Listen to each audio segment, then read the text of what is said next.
왜 하나님은 바벨탑 사건을 싫어하셨을까요? 홍수 사건이 있은 후 노아의 자손들이 번성하는 중에 바벨탑 사건이 발생하였습니다. 오늘날 세계에 3,000개 정도의 언어가 있고 그 중에 5천만 명 이상이 사용하는 언어는 19개라고 합니다.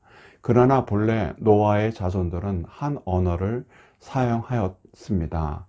아라랏산에 머문 방주에서 나온 노아의 아들들과 그 자손은 동방으로 이동하였고 시날 평지에서 정착하게 되었습니다. 시날은 유프라테스 강과 티그리스 강의 중하류 평지로 비옥한 메소포타미아 평원, 즉 오늘날 이라크의 동부 지역을 의미합니다. 노아의 자손들이 시날 평지에 머물면서 큰 성과 높은 탑을 쌓기 시작하였습니다. 그들은 벽돌을 굽고 역청을 접착제로 사용하여 성과 탑을 만들려고 하였습니다.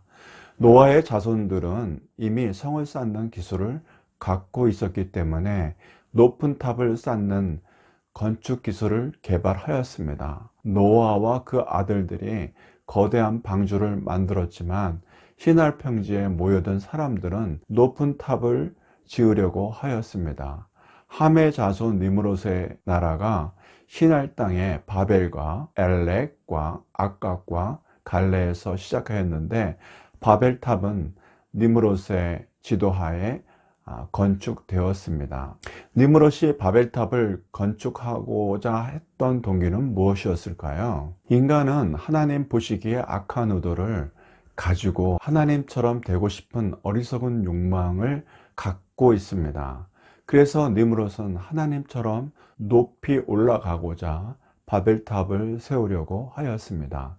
인간들은 하나님이 계신 하늘에 닿으면서 자신들의 이름을 높이려고 하였습니다. 그래서 사람들은 성읍과 탑을 건설하여 그 탑 꼭대기를 하늘에 닿게 하여 우리 이름을 내고 온 지면에 흩어짐을 면하자라고 다짐하면서 하늘에 닿는 탑을 쌓으려고 하였습니다.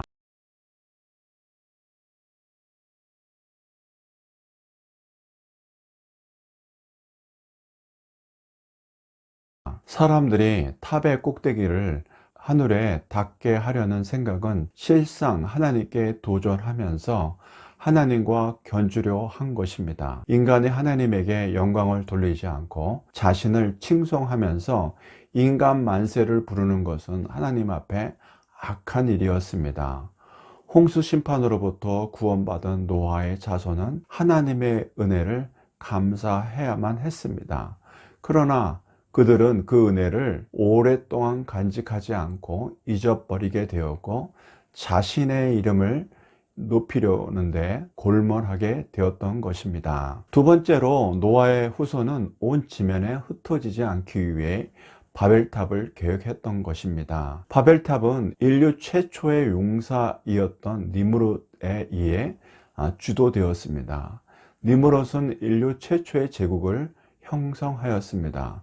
그래서 니므롯은 제국의 황제로서 사람들을 폭력으로 지배하는 사회를 만들었습니다. 하나님께서 니므롯의 제국을 미워하신 것을 보면 시날 평지에서 니므롯은 최초의 전체주의 국가를 세우려고 한 것 같습니다. 전체주의란 개인의 모든 활동이 국가 전체를 위한 것이어야만 하고 이를 위해 개인의 자유를 억압할 수 있다고 생각하는 국가 체제입니다. 그런 국가에서 개인의 사생활이 침해되고 사유재산권이 부정되면서 오직 국가만 남게 됩니다.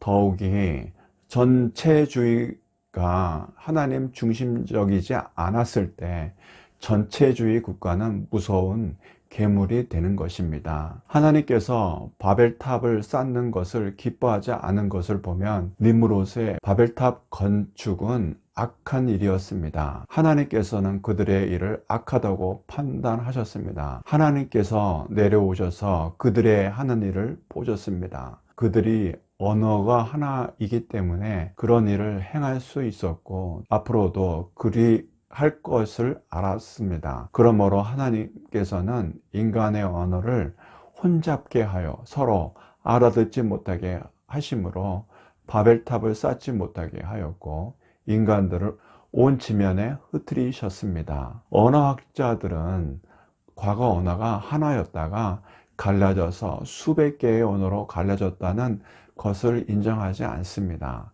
영어와 한글처럼 단순히 단어가 다른 것이 아니라 언어의 구조가 다르기 때문입니다. 그런데 유전자 연구에 의하면 사람은 한 조상으로부터 나왔을 가능성이 매우 높고 고고학적인 조사에서도 한 조상으로부터 모든 인류가 나왔을 것이라고 주장합니다. 그렇다면 모순이 생깁니다. 한 조상으로부터 나왔다면 언어가 하나였을 텐데 그렇지 않다는 것입니다. 한 조상의 자녀들이면서도 언어와 그 구조가 달라진 것은 바로 바벨탑 사건 때 하나님이 언어를 달리 하셨다는 것으로밖에 해석되지 않습니다.